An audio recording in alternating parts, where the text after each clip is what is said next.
There's that famous Warren Buffett quote, investment in knowledge pays the best interest.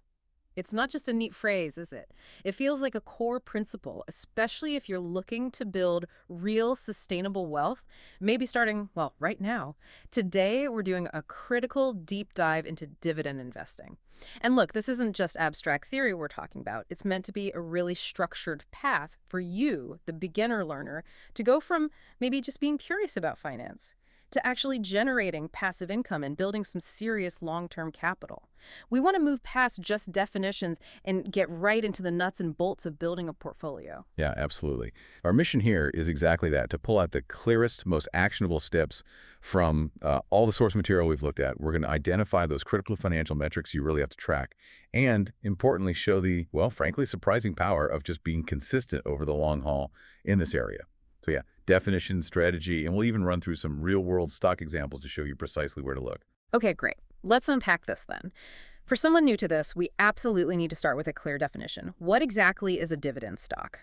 Fundamentally, it's a share in a company that's, financially stable, usually pretty well established, some blue chip names. And the key is they consistently share a part of their profits, their earnings, back with the people who own the shares, the shareholders. Those payouts, those are the dividends you receive. And that phrase, well established, is really crucial, isn't it? It's a big part of why these kinds of investments are often less volatile than the broader market. Let's make it super simple with an example. Say you invest $1,000, and that buys you 100 shares of a company trading at $10 a share. Now, if that company pays out 50 cents per share in dividends over the year, well, you'd receive $50 in cash. Right, $50. And that $50, that represents a 5% dividend yield on your initial $1,000. Yeah. And here's the thing. That cash arrives in your account pretty much regardless of whether the stock price itself went up or down that particular day. That right there is the definition of passive income. You earned it just by holding the stock. And that income stream, that's the massive appeal, isn't it? Especially for you, the learner. I think the biggest benefit has got to be the stability. I mean, unlike just hoping the stock price goes up, which can be really unpredictable, dividends offer this stable, regular income. It's almost like getting a consistent bonus check from a company you partly own. And because these are typically stocks from established, solid companies, they generally experience less wild market swings, less volatility. And here's a really crucial point, especially thinking about economic cycles. That reliable cash flow from dividends, it becomes absolutely priceless during downturns when stock prices might be falling sharply. The stock value might be down 20%, but often that dividend check still shows up. Yeah, that's a huge psychological buffer too. But okay, before we jump into looking at specific stocks, we really have to stress this critical first step, and it's very personal. It's about clearly defining your financial goals and, just as importantly, understanding your own tolerance for risk. I mean, are you building a retirement fund that's decades away? Or are you trying to generate some extra income right now, maybe for a vacation next year? Right, because the answer completely changes your approach. Exactly. If you have a low tolerance for seeing your investment value bounce around, you should probably focus on more conservative stocks. The ones with really stable, proven dividend track records. But if you can handle a bit more volatility, maybe you're younger or have other assets, you might diversify into what we call growth-oriented dividend stocks. There, you're aiming for, well, potentially the best of both worlds. Getting those dividends and having a better shot at seeing the stock price appreciate significantly. Okay, that makes sense. And this leads us right into discussing strategies, doesn't it? The short-term versus the long-term view. Now, if you're chasing short-term gains, trying to make money quickly through price appreciation, well, the source material is pretty clear. You generally need a lot of capital up front. And you're taking on significantly higher risk. That's right. Like the example given is, if you want to earn $10,000 in profit from a 10% gain in a year, you'd need to invest $100,000 right at the start. That's a pretty high barrier to entry for most people. And frankly, it sounds stressful to constantly monitor. It really can be. And that's where the long-term approach becomes so fascinating and I think appealing. It's just far more accessible for most people, and honestly. Yep. It's usually less stressful. The focus shifts entirely to steady, sustainable growth driven by consistency. Let me give you some numbers here because this really demonstrates the power of compounding. This is often where that aha moment kicks in for people. Okay, let's hear it. All right, imagine you start with just an initial $10,000 investment. Let's say, hypothetically, it provides an average yield of 4%, and the company manages to grow its dividend payout by 5% each year. Now, if you just consistently reinvest all those dividends you receive back into buying more shares over 30 years, that initial $10,000 could grow to about $154,379. Wow, okay. That's pretty impressive from just a single $10,000 investment left alone to grow. It is. But here's where it gets, as you said, really interesting, especially for the learner, maybe someone in their 20s or 30s. Right, who maybe doesn't have a big lump sum but can save consistently. Exactly. What happens if we add a regular, consistent monthly contribution? Let's say just $100 a month. That doesn't sound like much. $100 a month. Okay. That small, regular addition acts like, well, like rocket fuel for the compounding effect. Yeah. After those same 30 years, your portfolio value doesn't just nudge up a bit. It jumps significantly, potentially, to $333,750. Whoa, hang on. From 154K to over 333K just by adding $100 a month. That's the power of combining reinvestment with consistent new contributions. And get this, the passive income you'd be receiving annually from that portfolio, around $46,517 per year. That's incredible. And over 30 years, that $100 a month is only $36,000 in total contributions. Correct. You put in an extra $36,000 over 3 decades, but your total profit ends up being over $200,000 higher than if you just invested the initial lump sum. Compounding, especially supercharged with regular additions, means your time and your discipline truly become your greatest assets. Okay. That compounding magic clearly needs a safe and reliable engine to run on, right? So let's talk about the practical foundation. Choosing a broker platform. You need the right tool for this long-term job. Absolutely. And the best platforms, they tend to share a few critical features. Zero commission fees on stock trades. That's pretty much standard now, non-negotiable. They must offer robust trading for both stocks and ETFs. And crucially, especially for the learner starting out, look for platforms that offer fractional shares. Why fractional shares specifically? Because it allows you to reinvest every single penny of your dividend payout instantly. If you get $2.50 in dividends, you can buy $2.50 worth of more stock right away, rather than waiting until you have enough cash for a full share. It keeps the compounding engine running smoothly. Got it. Makes sense. And of course, always confirm their regulatory status. Look for memberships like SEC, FINRA, and SIPC in the U.S. That provides essential insurance and protection for your funds. Right. Okay, so engine set up with a good broker. Now you need to actually find the stocks. There are thousands out there. How do you even begin to focus your search, especially looking for one stable enough to potentially hold for, say, 30 years? Yeah, it's daunting. But we can save you potentially weeks of just sifting through noise. A great starting point for your research is to look at companies known as dividend aristocrats, or even better, the dividend kings. Okay, those sound impressive, but what do they actually mean? They're not just catchy titles. They signify incredible consistency. A dividend aristocrat is a company, usually in the S&P 500 index, that hasn't just paid a dividend. It has increased its dividend payment for at least 25 consecutive years. 25 years of raises. Yep, and a dividend king. They've done it for 50 years or more. 50 consecutive years of increasing dividends. Wow. This immediately narrows down your potential pool from thousands of stocks to maybe just a few dozen well-established companies. It's a huge time saver. But okay, the real question is why can these companies do this? Isn't focusing only on them a bit, well, boring? Aren't you missing out on, say, the explosive growth of some hot new tech company? That's the trade-off you're making. You're essentially trading potential for sky-high but volatile growth, for durability and predictability. These companies, the aristocrats and the kings, they typically have very strong competitive advantages. Sometimes we call them economic moats. Think about it.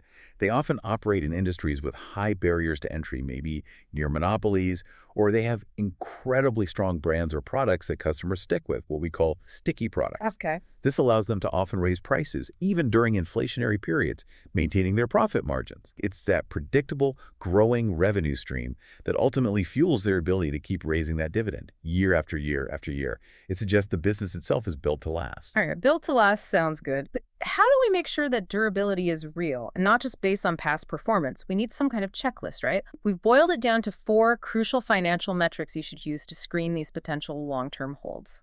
Let's start with the first one, the dividend payout ratio. Right, this is your first major safety check. It's quite simple. It tells you what percentage of a company's net income, its profit, is being paid out to shareholders as dividends. Okay, so what's a good number? Well, think about it. If a company is paying out, say, 90% of its profit as dividends, that leaves very little room for error, doesn't it? If earnings dip even slightly, they might struggle to maintain that payout. Makes sense. Not much cushion. Exactly. So generally, we look for a ratio below 50%.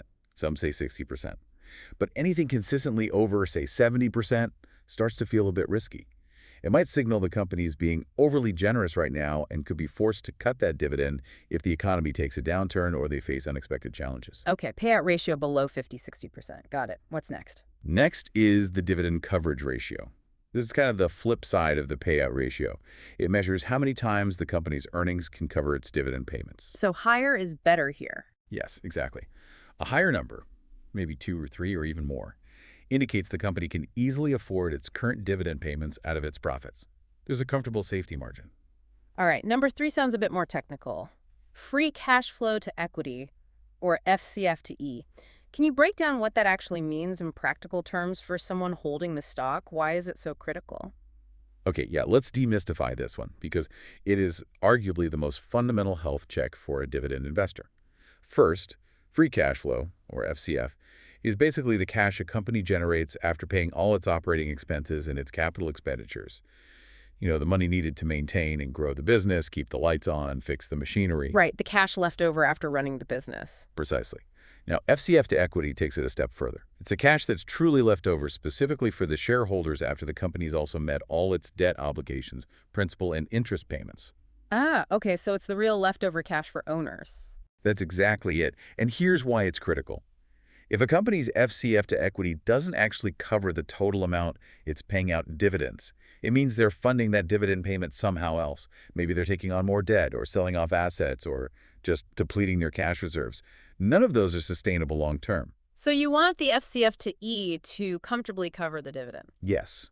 Ideally, you want it healthy enough not just to cover the current dividend, but to provide room for future growth in that dividend, funded by actual business operations. Okay, that makes perfect sense. And the last one, the net debt to EBITDA ratio. This definitely sounds like textbook territory. Yeah, it sounds complex, but the concept is pretty simple. Think of it like checking a person's total credit card debt relative to their annual salary. Okay, I can visualize that. EBITDA earnings before interest, taxes, depreciation, and amortization is often used as a rough proxy for a company's operating cash flow, kind of like its salary. Net debt is its total debt minus its cash.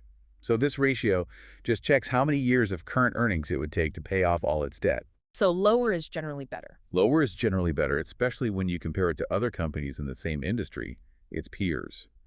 If this ratio is very low compared to competitors, their debt load is likely quite manageable. But if you see that ratio creeping up year after year, it could be a warning sign. It might indicate they're taking on too much debt, potentially struggling, and might eventually have to cut costs. And often, the dividend is one of the first things on the chopping block if they need cash to service that debt. Right. That brings us perfectly to a really critical warning you highlighted, avoiding the dividend trap. We look for good yields, but sometimes you see a stock yielding 15%, maybe even 20%, and my beginner brain immediately goes, wow, I could get rich super fast with that. Why shouldn't I just chase the absolute highest dividend yield I can possibly find? Because that extraordinarily high yield is almost always a massive red flag. It's usually too good to be true. We generally recommend setting a realistic upper limit for yourself, maybe deciding you won't invest long-term in anything currently yielding more than, say, 10%.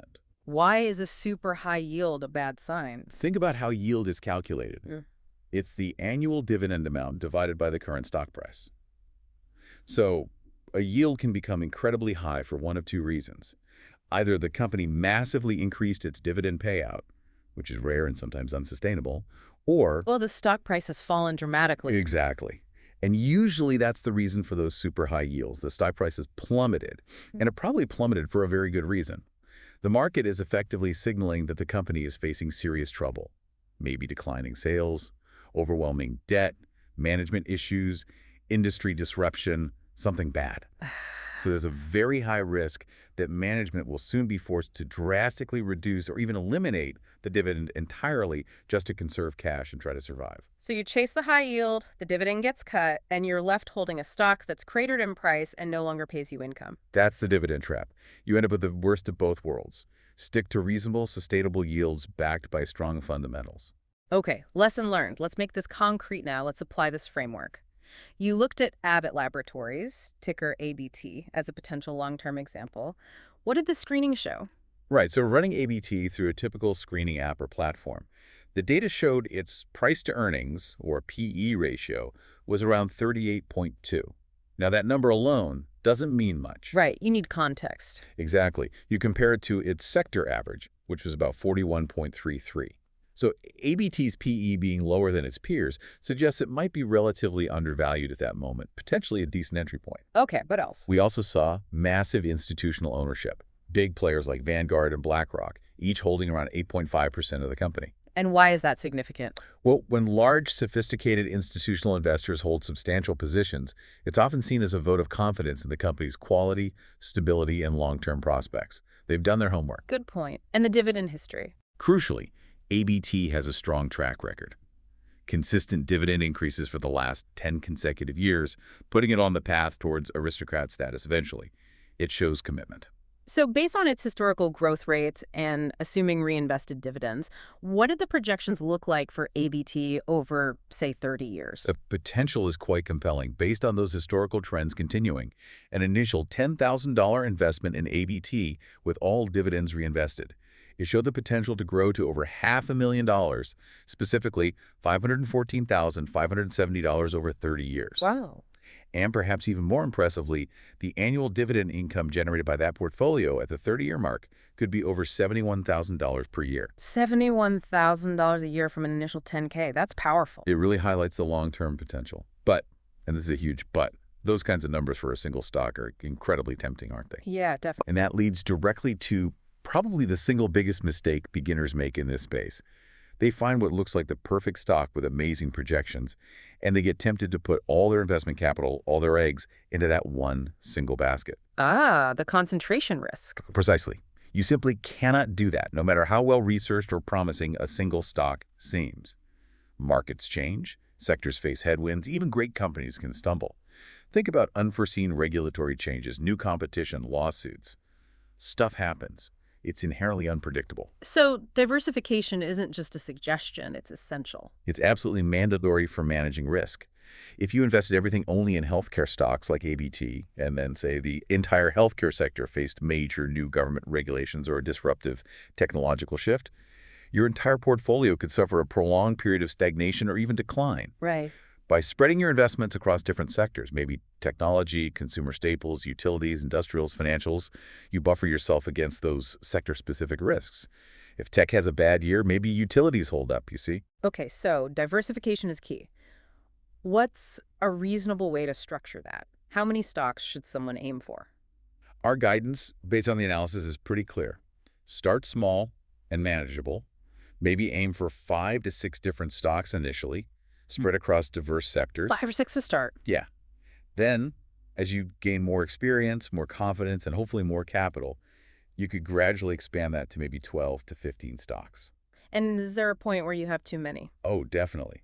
You should actively avoid the trap of over-diversifying, owning, say, 30, 40, 50 or more individual stocks. At that point, a few things happen. 1, your portfolio performance just starts to mimic a broad market index anyway. 2, it becomes incredibly complex and time-consuming to actually follow and manage all those individual companies effectively. Right, you lose the benefit of focused selection. Exactly. Stick to a manageable number where you can actually keep track of the fundamentals. 12-15 is often cited as a good long-term target range. Okay, so let's see the impact of that diversification. If you create a portfolio, say, of 5 carefully selected stocks across different sectors, applying those metrics we discussed, what do the combined numbers look like? Well, we ran that scenario, a diversified portfolio of 5 solid dividend growers. The average metrics for that hypothetical portfolio were still very strong. An average starting yield of about 2.91%, average dividend growth projected around 11.47% annually, and average share price appreciation around 10.92%. And the final result after 30 years compared to the single stock ABT example. The result for that diversified $10,000 initial investment, again with reinvested dividends over 30 years, was actually slightly better than the single stock projection. It grew to $520,536. So slightly higher potential return And significantly less risk due to diversification. That's the key takeaway. You potentially get similar or even slightly better long-term results with much, much lower risk. That's the power of smart diversification. Amazing. And just to bring it full circle, let's revisit that compounding boost to try and close the gap towards that $1 million mark we talked about earlier. What happens if we add that same $100 per month contribution to this diversified portfolio? Adding just $100 monthly, consistently, to that diversified five-stock portfolio, it pushes the projected 30-year valuation all the way up to $959,537. Wow. So incredibly close to $1 million. It really is remarkable. Again, think about it. Less than $40,000 in total personal contributions. 10K initial plus 36K monthly, potentially turning into nearly $1 million over 3 decades through dividends, growth, reinvestment, and consistency. It really drives home the importance of starting early and staying disciplined. Absolutely. And setting this up is practically quite simple on most modern platforms. You typically create a new portfolio, maybe give it a name like My Dividend Growers or, JMA Dividend Stocks, as in the example. And for a five-stock portfolio, you'd simply allocate your initial investment, say 20%, to each of the 5 chosen stocks. Then, crucially, you set the dividends for each stock to automatically reinvest back into that same stock. Set it and mostly forget it, besides periodic check-ins. Discipline and automation really are your friends here. Okay, so let's pull this all together. If we look back at the path we've laid out, Yeah, if we summarize the essential journey, it really boils down to maybe 4 key things. 1, define your personal goals clearly and commit fully to that long-term strategy. Patience is key. 2, rigorously use those 4 key financial metrics: payout ratio, coverage ratio, free cash flow to equity, and the debt ratio to screen and select quality companies. Don't skip the homework. 3, commit absolutely to diversification across different sectors to manage risk. Don't fall in love with just one stock. And 4, embrace the power of compounding through consistent reinvestment and, if possible, regular monthly contributions. so what does all this mean for you, the listener, the learner? I think the core message is that building substantial wealth through dividend investing is genuinely achievable, but it's definitely a marathon, not a sprint. It demands patience, yes, but maybe even more importantly, it demands consistency. Consistency in making those contributions if you can, consistency in always reinvesting those dividends, and consistency in applying those analytical metrics we discussed to your stock selection and monitoring. Well said. And maybe here's a final thought for you to mull over as you perhaps start exploring this further.